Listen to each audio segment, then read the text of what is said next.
Amawulire agava mu Parliament galaga nti omukulu Speaker wa Parliament omukyala Anita Amongi awamu n'omumyuka we Teweebwa Thomas bagala okutta omukulu Honorable Ssenyonyi ng'ono nno bamulanga nti yalinkinga information egenda mu maaso okulabisa engeri Parliament gyekozesaamu obubi ssente y'omuwoomusolo. Nno kiddiridde omukulu Honorable Ssenyonyi okulemerako n'agamba nedda ssente y'omuwoomusolo tegenda kujaajamibwa bwe batyo era nga buli kinsobye ekolebwa mu Parliament omukulu mukama waffe Honorable Ssenyonyi avaawo n'aginnyonnyola bannayuganda ne tugitegeera naffe amaaso ne gayongera okuba nga gabbuka ne tubeera nga tuli basanyufu ne tubeera nga ensonga tugitambuliza ddala bulungi nga bwe tulina ogitambuza. Wabula kino Speaker Anita Amongi tekimuyisa bulungi era bagamba nti Honorable Ssenyonyi afazaali bajja mumiza omukoomusu bo basobole okubba omutitimbi gwa ssente. Ate nga munnange mu lukolo lwennyini mulimu eyali leader of opposition waffe omukulu Masasi Mpuuga Nsamba naye alemeddeko agamba Honorable Ssenyonyi byakola bikyamu kyokka nga ate kino Honorable Ssenyonyi kyali mukola kyekyo bannayuganda kye tubadde tuyaayana tubadde twetaaga okumanya essente zaffe ez'omuwoomusolo n'omusolo gwe bakatukakaatikako gukola ki. Enguudo zonna zijjudde ebinnya, mu malwaliro tewali ddagala, abantu baffe bali mu mbeera mbi, kwegamba buli kimu buli facility tewali gamba nti no mu education system nti yo walungi amasomero ga gavumenti gafaanana bubi.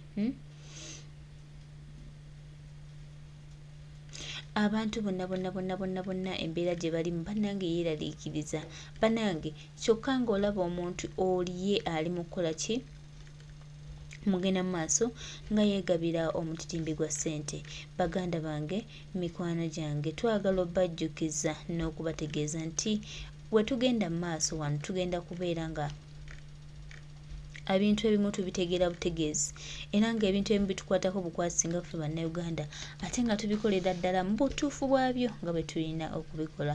So abalala tebalina kye batugamba kyennyinza obbagamba. Mwebale nnyo Honorable Ssenyonyi okutambuza ensonga okubuulira bannayuganda ekintu ekituufu.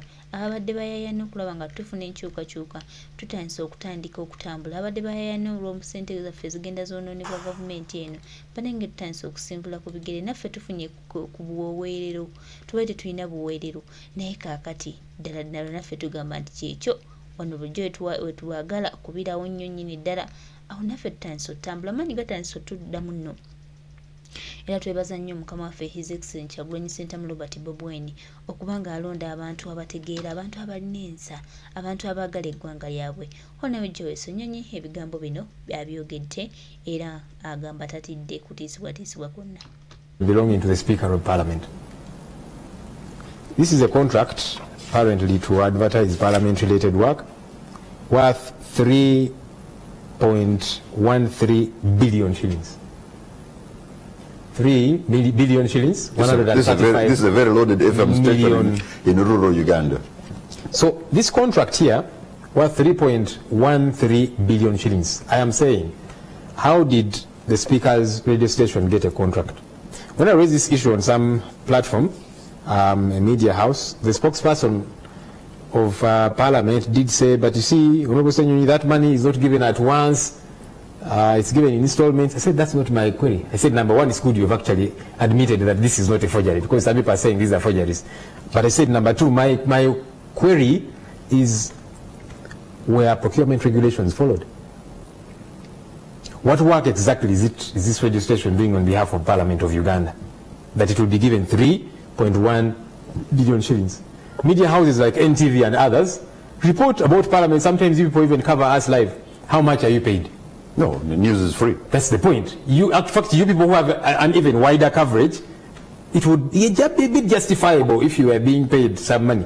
But now this one that is in one particular area, region, 3.1 billion. And that's not the worst part of it. The people who signed as managers on this contract, managers of the radio station, are staff in the office of the Speaker. I know them.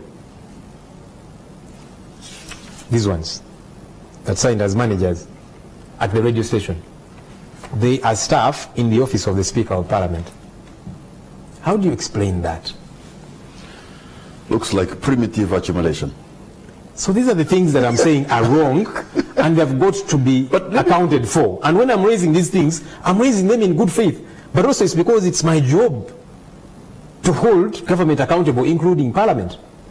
These have got to be explained. You cannot escape away from this. And then you say, people raising those issues, they don't like me. Okay, let's imagine we don't like you. But can you first explain this? So in this case, if you're going to be on the floor of the House, and you raise your hand, Madam Speaker, and then you want to, how are you going to do this? Because at the end of the day, you will seek permission to speak, but it's the Speaker that gives you the permission.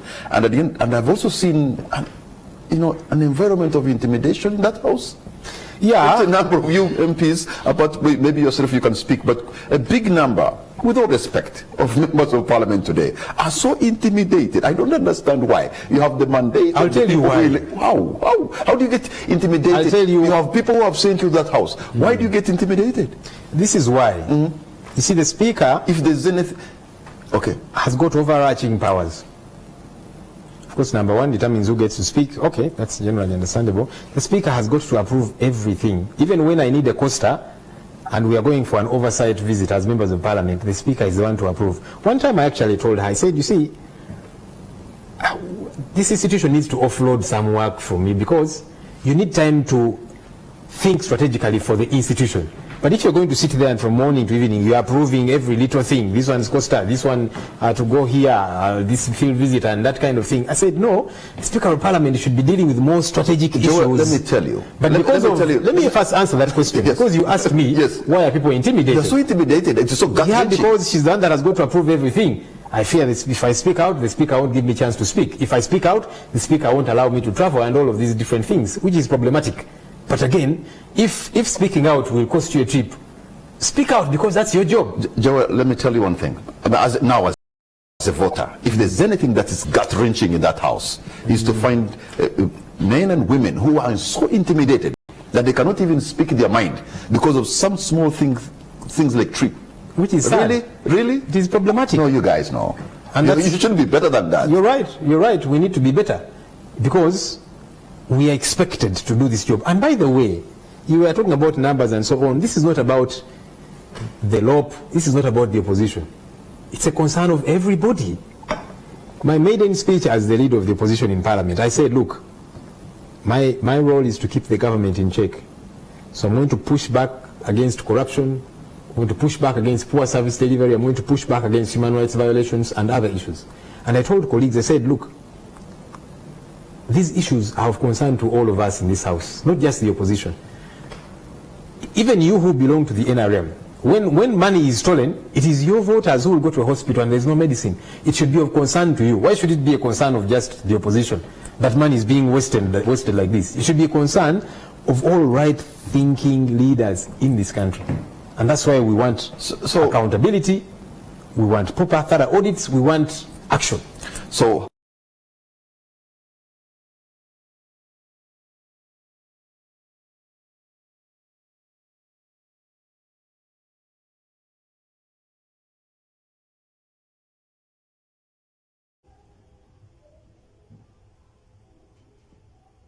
era mugenda kulaba abaana abamu abadde mu Parliament omwo abadde nga bakola ne Joro Ssenyonyi bagenda bagoba naye nga akiri emabega y'oyo Amongi n'oyo omusajja oyo gwe muwaana wanajja mu kamera ne yeegonza naye nga munda mu mutima ekifo ekyo baakimugjamu nga ddiiru ze zitezinaba kumalirizibwa kubajjukira yali yakatandika okutalaaga Uganda ng'agenda yeepuleesinga kati yalowooza nti bagenda muwa ekisanja ekirala gwe tekikwewuunyisa nti Zaake Francis Butebi omusajja yalina omusango ku commission ogwa commissioner kuti bamugoba mu bukyamu lwaki Mpuuga bwe bamuwa ekifo kya commissioner ng'omuntu alina ensa lwaki yagaa nti nedda kanzireko kale ebbali tumale okuwuliriza omusango Mpuuga n'ekyo ekifo ky'obwa commissioner yakyagala kati bwe nkugaa nti Mpuuga yali emabega w'okugobesa Zaake oba owakana owakana ndowooza mulabye ensi mwe politics gwe mulengerereyo nga muli Bungereza muli ewa bana abasajja n'abakazi ku kye bayita ebifo they can eliminate you, they can murder you, they can kill you, they can strangle you. Omanyi lwaki media houses zonna zivuddeyo okudefendinga Mpuuga waabwe. He is theirs. Gwe njagala ombulire Uganda gye tutobye nayo bakomrade mubadde wano. Ffe tetuyina media station, mainstream media mu Uganda etwagala. Why is it that this time the mainstream media is standing with Mpuuga? The TV journalists are standing with Mpuuga. The NRM is standing with Mpuuga.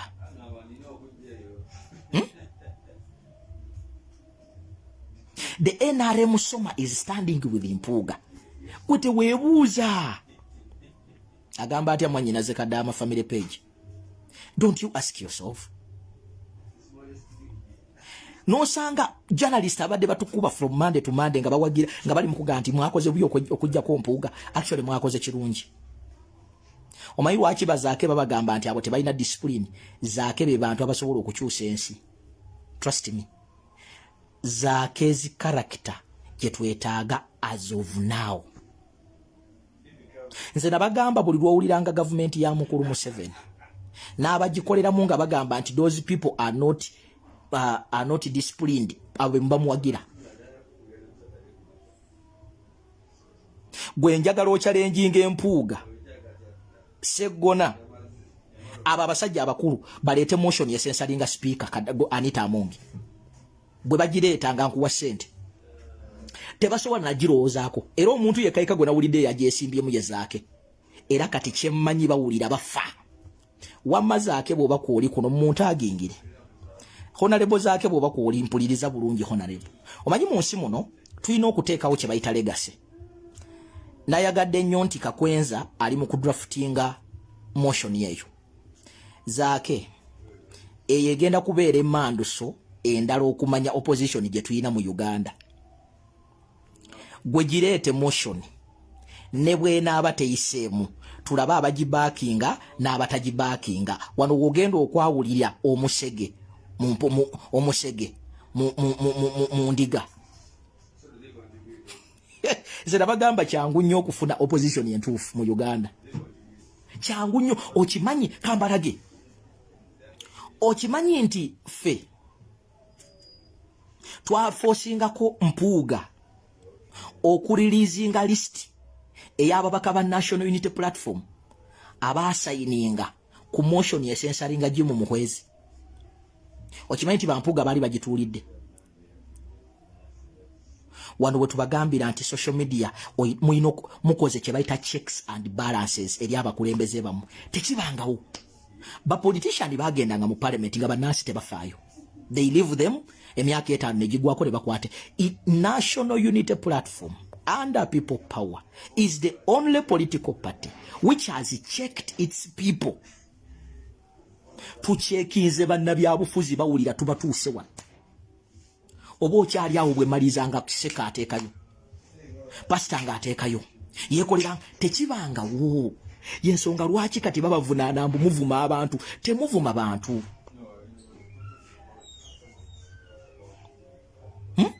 Amazima gali nti mbatudde wano tebakyasobola kulya. Kati olwaliro n'abasajja abakulu abali mu abava mu DP block. Okimanyi nti olwaliro muwanga Kivumbi kati naye akyalinga para kosase nga ayagala mumanye nti naye ali ku nsonga. Ndoza mulabye batandise okukola emirimu. Checks and balances. Mubalabe nakuzino. Kati buli omu yerwanako. Nze nabagamba muli tusiima tufudde. Ate bwenva wano wamma muntereko data ne yagale. Era bakomredi abali mu America Germany wamma mutuwe ku data. Kuba luona abatulangidda banne njagala kudda mu bagamba. Bwobanga tompangayo yadde ekikumi kyo. Ekirala tutuwoganira.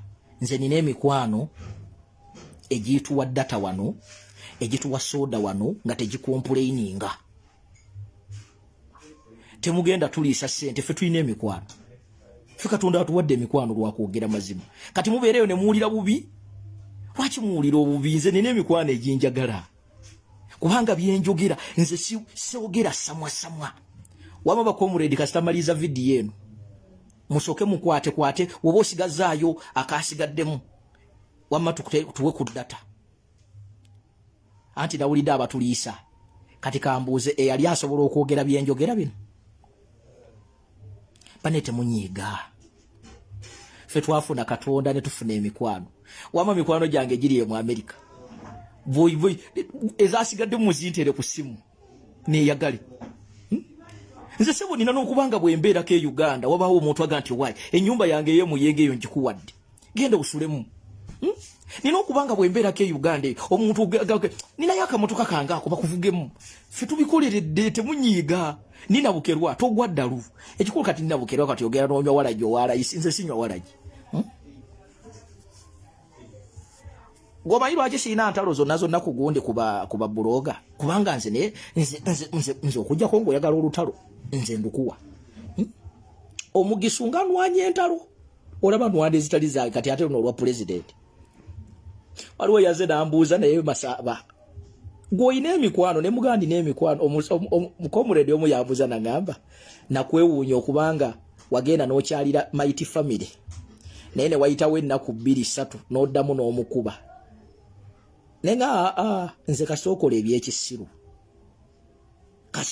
ebyekisiru nze karakita yange ne oba mukwano gwange mighty family yali alooza nti ategeera nnyo nze olunaku lwe yagamba mbuye mugabi wa butwa n'agamba nti akoze ekibiina kye simanyi ye FUB kye nabagamba nti bano abantu nga bagenda okwogera ebintu ebyekisiru beerabira ekintu kimu nti without Bobi Wine you are not relevant kino nakimugamba oyo Sami ne mulooza myimba wano ku social media erinnya Bobi Wine ye capital without Bobi Wine no one is even interested nali ndi awe yagamba nti ye president wa supu nti simanya ina n'ekibinja kye ennaku zino yeyita sebo muwagizi wa Nuupu era muwagizi wa Kyagulanyi Ssentamu eyo confusion yenze toginteekamu you don't put me that nonsense saabagamba ano nti ajja kwejjayo mu komera gye yali teyavaayo mututyanga saabagamba nti awumudde mu buwummuzi najja n'ebiboozibuuzi wale bitakwatagana musimanyi baŋŋambye akirewo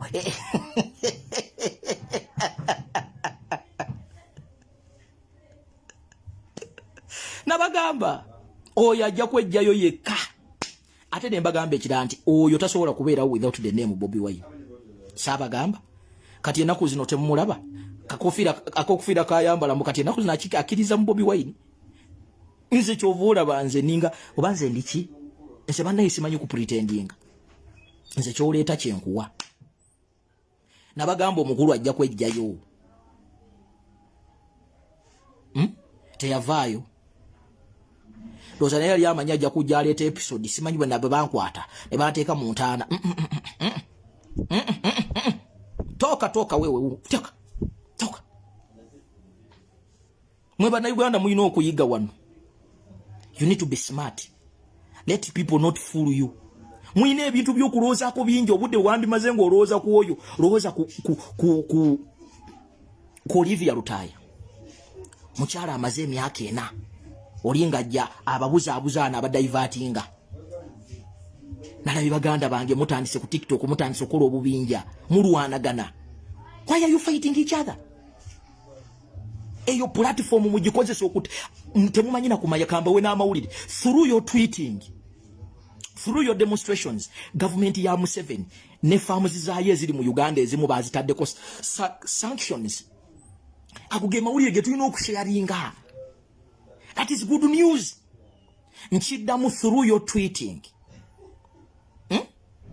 through your demonstrations bafindinze out nti wabaddewo farms mu Uganda ezibadde ziwagira abatujju ba Al-Shabaab era mu America yazitaddeko sanction age mawulire genjagala okuwulira naye ago baagabise nga tebaagala mugawulire kati kanga bawe mwagala byenga bagogera kawo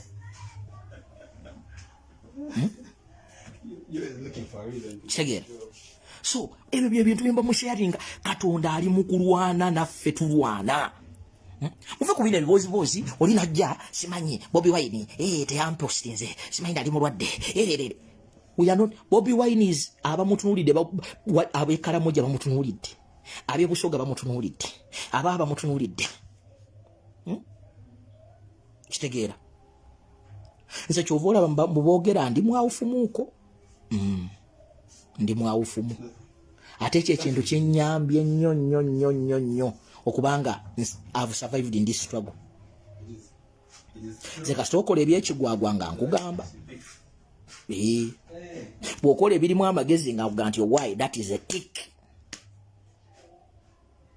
Kati olwaliwo okyalaba confusion ku social media abaana kati batandika okutegeera bino bebagezaako okutudivertinga musimanyi lwaki mutunulidde Mpuuga yekayeka. Nedda, Mpuuga yabadde agenda okuleetera ekibiina kya National Unity Platform okwawukana nga bwe bakola FDC nga bwe bakola DP.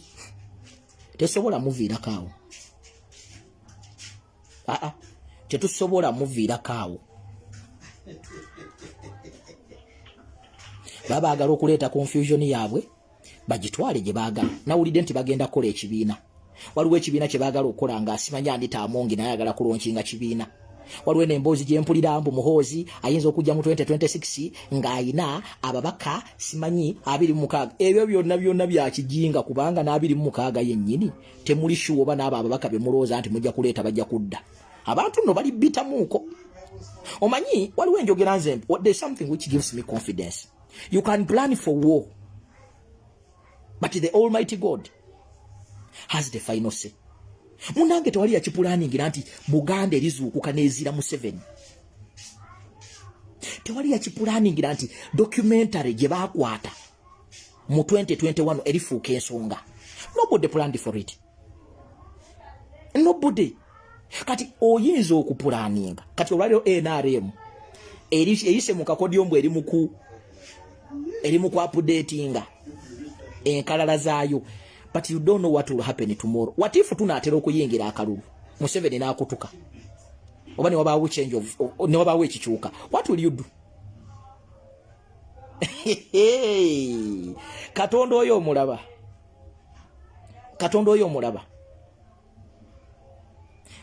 With our motto which says for God and by country, tuyinza okulaba ekintu kye tutalabangako before 2026.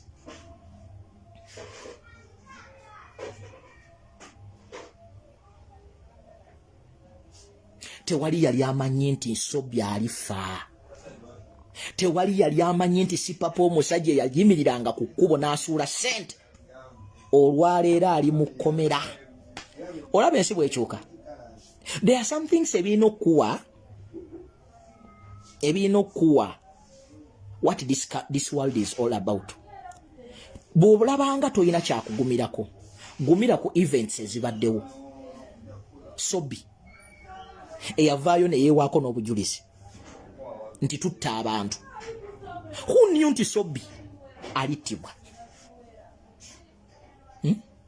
Who knew that Mpuuga alivaayo ne yeeyambula? Who knew nti tuliraba ne basajja abakulu nga Baseggona be twali tuwa ekitiibwa nga bavaayo nga beeweebuula? Who knew this? Nobody. Hey, what I can assure you bannayuganda abandaba, continue doing the right thing. Gwe kankuwe ekisinga n'okukuwa confidence, tunuulira decision yateekingibwa National Unity Platform. Omusajja nga bwe yali yeeyita ow'ekitiibwa mu Buganda era ng'alowooza nti yayamba Nuupu okufuna ababaka mu Buganda, baamugamba nti step aside. Eyo decision, eyo character, eyo issue should wake you up. Ene soba Ugandan mwandibadde mukubira mu ngalo ekibiina kye bayita Nuupu n'akikulembera ti Kyagulanyi Ssentamu is the right person to lead this country. It is not easy. Olwaleero mukulu Museveni bambabazi we batwala eza Temangalo yabazza mu gavumenti. olwaleero bw'otafiira abakoze bye bakoze ebikolobero bakyali mu gavumenti. Osegere Kyagulanyi n'akulaga nti deputy vice president we owa Buganda mwayina ababaka abangi n'atatya n'atakola ki n'atatutunulira biseera simanyi Masaka bagenda gamba ki bagundi n'agamba nti no, we have come to a decision. Our vice president was involved in corruption. Kyagulanyi Ssentamu mu buyaaye bwenge baali bamuyita obutabeera na experience. N'agamba tumuwadde options 3.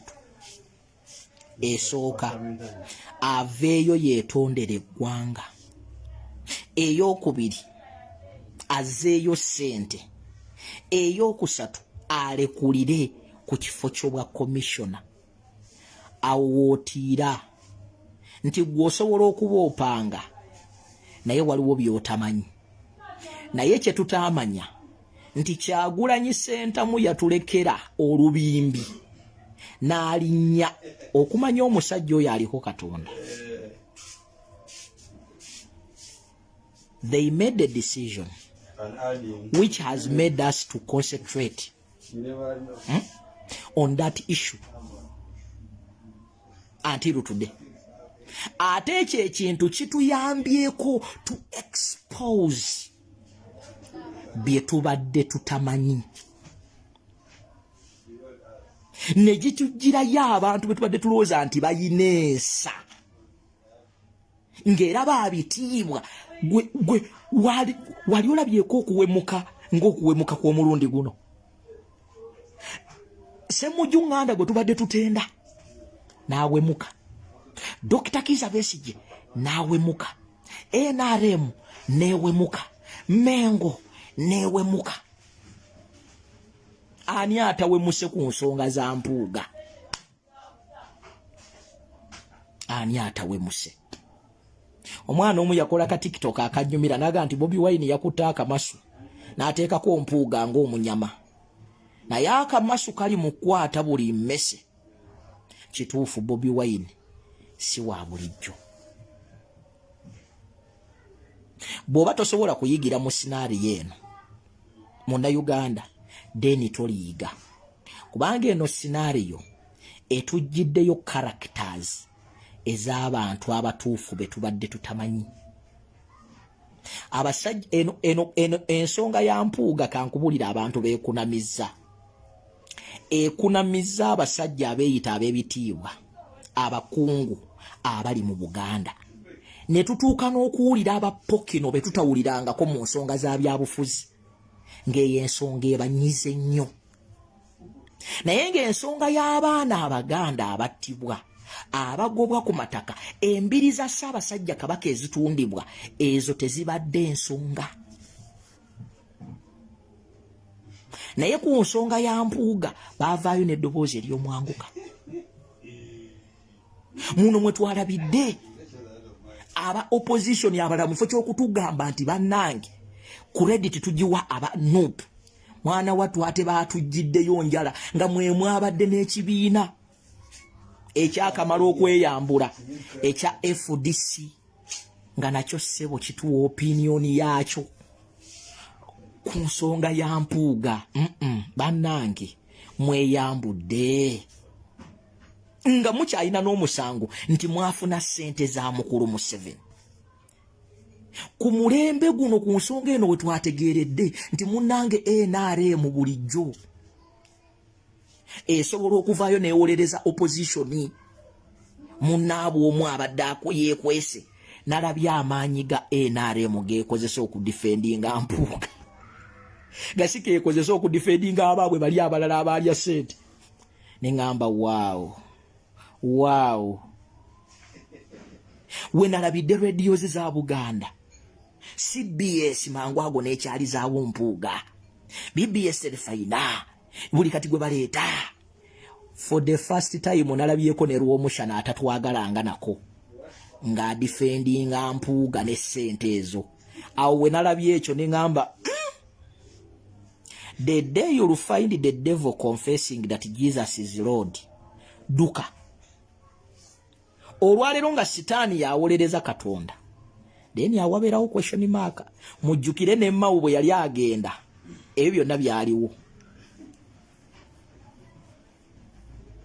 kiringa nga sitaani okuvaayo n'akugamba nti lokoka Yesu ye Mukama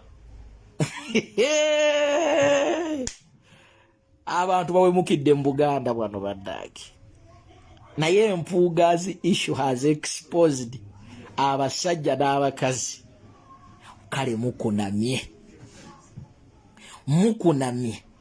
ne mukunamira ddala naffe twebaza Katonda twandibitegedde tutya olaba sitaani aga nti Yesu ye Mukama ayisa omwana we bamasaba mpuuga de mapuuga kakembo naawe nojja yenjala kakembo wamala emyaka almost 3 nga onoonya ekifo ky'obwa MP oba 3 oba 4 kakembo ono w'entebe nga ne mu ntebe bajjula kukuba bukubi naawe oyogere kakembe yakola audio ng'ovuluga kakembo mwe mwandibadde mwasirika dda wandisirise nga Joyce baagala abantu b'emityana mwatukola bubi n'okutuwa Joyce baagala oyo nalabye Gashumba nga naye awolereza Gashumba waliwo statement yekinga okunyu naye mwe baneekamba buli kasooka embuuze muntu agengire president oyo mubuuzeeko ekibuuzo naye mwe mukimanyi nti omusajja gwe tulina si wa bulijjo kubanga kati gwe weebuuze mulimu ebintu president Kyagulanyi byakola ne mutabiwa nnyo budde kankuwa ekyokulabirako okimanyi nti president bukyatandika kutambula mu diaspora tatambulako n'abasajja abo ba DP okimanyi nti Gashumba yavayo n'agamba nti lwaki Bobi Wine bw'aba agenda okusisinkana abantu abatambulirwako ensonga agenda ne banubyaniri ndoza mutandise okulaba gwe just imagine nga bampuuga baali batambudde ne president nga connection ze bayina eyo bandigenze nga Bobi Wine wagenda we bateeka ne baga nti alimba mwetemanyi muntu gwe muyina kuulaba ndoza kati mutegedde lwaki Bobi Wine Kyagulanyi seeta mutatambula na bannabyafuzi abo mukategedde abadde babuuza lwaki atambula ne banubyanli n'atambula ne badani magiki ndoza mutegedde we just imagine nga abantu bano abawadde connections mu ndeeri kimanyi bayinza otuuka ne baga nti oyo byatabitegeera ffe mutusupporting ffe tuli serious omusajja Bobi Wine yes Bobi Wine musajja muyayi Bobi Wine obazanya chesi okyati Bobi Wine sewo Bobi Wine oyo omulaba mugezi bweziba kadi Bobi Wine ayina ekisala ayina master ayina joka ayina embwa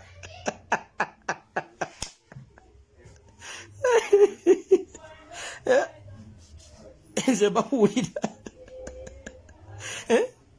Bobi Wine musajja muyaye nnyo bweziba matatu ayina ekisala ayina joka ayina embwa ayina n'ekisaba gwe bulijjo mbadde mwebuuza omusajja agenze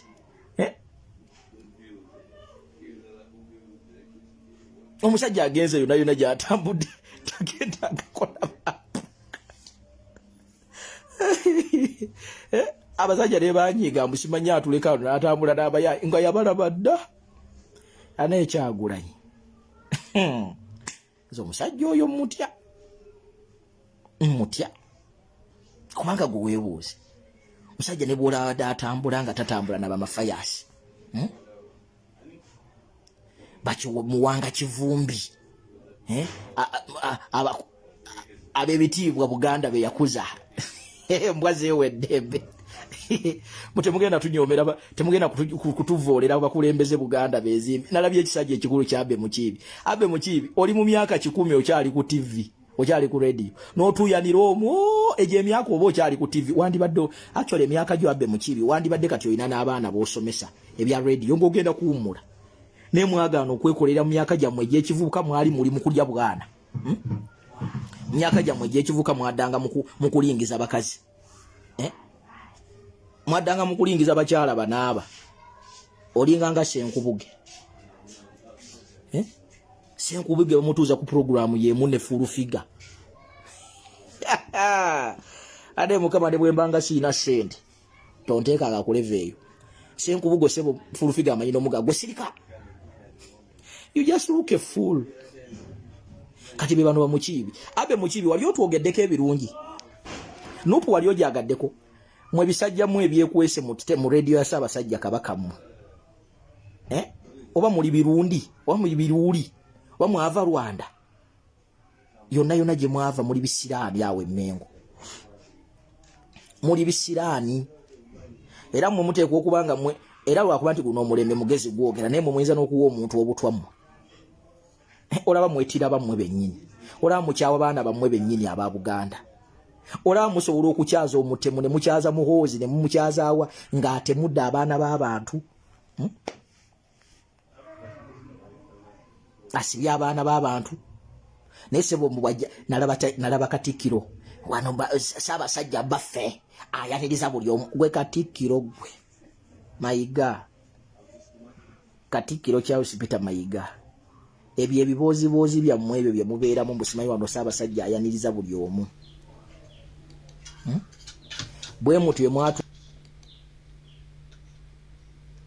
tweyanzizza nnyo muganda waffe Masaba Media Channels webale kusomesa ggwanga webale kubuulira bantu kintu kituufu kye balina otambulirako natukoze tutya okulaba nga tutereeza eggwanga Uganda eno tugireko gitwalira mu mikono gya Anita Amongi awamu ne mukama we Yoweri Kaguta Museveni tumanye nti n'eggwanga lyaffe buli kye tukola benefiti y'eggwanga lyaffe wabula si ya muntu omu kinnoomu nga Speaker Anita Amongi bw'ayagala okukivuga gye tuba tukitwala so baganda bange mikwano gyange bibadde bigambo birungi okuva ewa mukwano gwaffe Masaba Media Channels ng'atubulira engeri Speaker gy'atwala mu Parliament n'emirimu gyayo bo baliwo okwegabira ssente baliwo kuteeka ffe abantu bawansi nga tunyigirizibwa kombe bo omusimbi we bagenda mu maaso n'okwegabira kyova olaba nga ye Speaker enguzi talina kyagyogerako kubanga ye chief wewawa ayinayo amutuma nti mukole we bati olw'okuba nti yalina ebigendererwa byayagala okuyisaawo